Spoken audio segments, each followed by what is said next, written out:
Investing in the Electric Economy by www.profitableinvestingtips.com. The world is moving more and more toward electric vehicles, energy storage for wind farms and solar panels, and more. Commercial applications that are the most efficient will be the most profitable. When investing in the electric economy that is evolving, it is useful to have a basic understanding of the science that drives its efficiencies.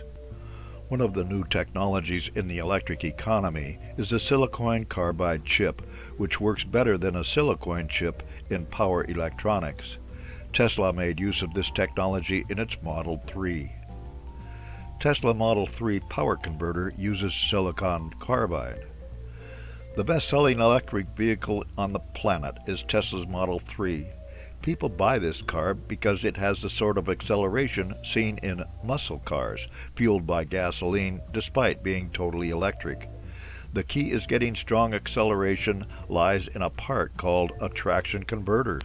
Typically, this part uses silicone to convert power from the battery to power to accelerate the vehicle. Silicon carbide does the job better because semiconductors made with this substance has a wider band gap.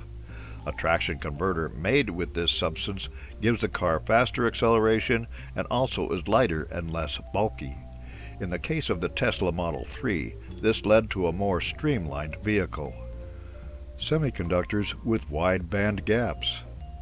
A band gap is a property of a transistor.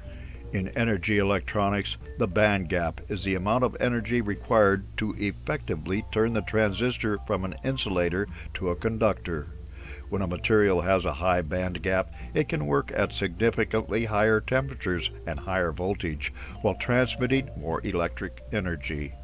Thus, the Tesla Model 3 power converter using silicon carbide instead of silicone gives greater acceleration. The usefulness of high band gap semiconductors goes far beyond its use in electric automobiles. The U.S. Department of Energy is investigating how to use these materials to increase delivery and storage of electricity. This is critical when we are moving to more and more solar and wind power, where output is not constant, but demand is continuous. Matching power availability to peak and trough demand across the nation's power grids is a task made easier and cheaper by wide band gap semiconductors like silicon carbide, gallium nitride, and even diamond. Diamond is the ideal semiconductor. The problem is producing diamonds of sufficient quality cheaply enough to fill every niche in the evolving niche of power electronics. Is Wolfspeed a good investment? When investing in the electric economy, you can go with someone who makes things to sell to the public, like Tesla. Or you invest in companies that make the critical infrastructure that drives the electric economy.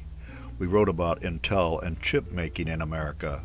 Since March 14, 2022, when we published that article, Intel has gone from $44.40 a share up to $52.25 a share and back down to $41.23 a share, while the S&P 500 has gone from 41.71 up to 46.31 and down to 38.61.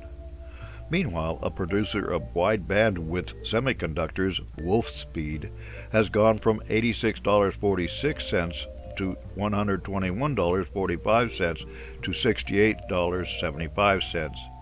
Wolfspeed is a North Carolina company formerly known as Cree.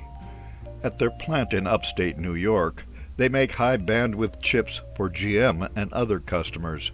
Their niche is attractive because it is growing with the electric economy. Today, the market for power electronics is about $20 billion, of which silicon carbide accounts for about $1 billion. Best estimates are that in 5 years, silicon carbide semiconductors will make up a fourth of a $36 billion market for a 9-fold increase. Other U.S. leaders in this niche are Allegro Microsystems, Infineon Technologies, and ON Semiconductors. Rome Semiconductors is a Japanese company, and ST Microelectronics is headquartered in Switzerland. Investing in the world of semiconductors. The world of semiconductors is where faster, cheaper, and better are constant demands. The sweet spot for investing in this market niche is typically between $500 million and a $1 billion market cap, which is typically before the stock gains wide attention. Movement of more chip-making capacity to the USA or at least to Japan and South Korea instead of China will benefit some companies. As we noted in our recent article, Intel may be poised to benefit from the return of Gelsinger to the fold and a huge expansion in the USA. For more insights and useful information about investments and investing, visit www.profitableinvestingtips.com.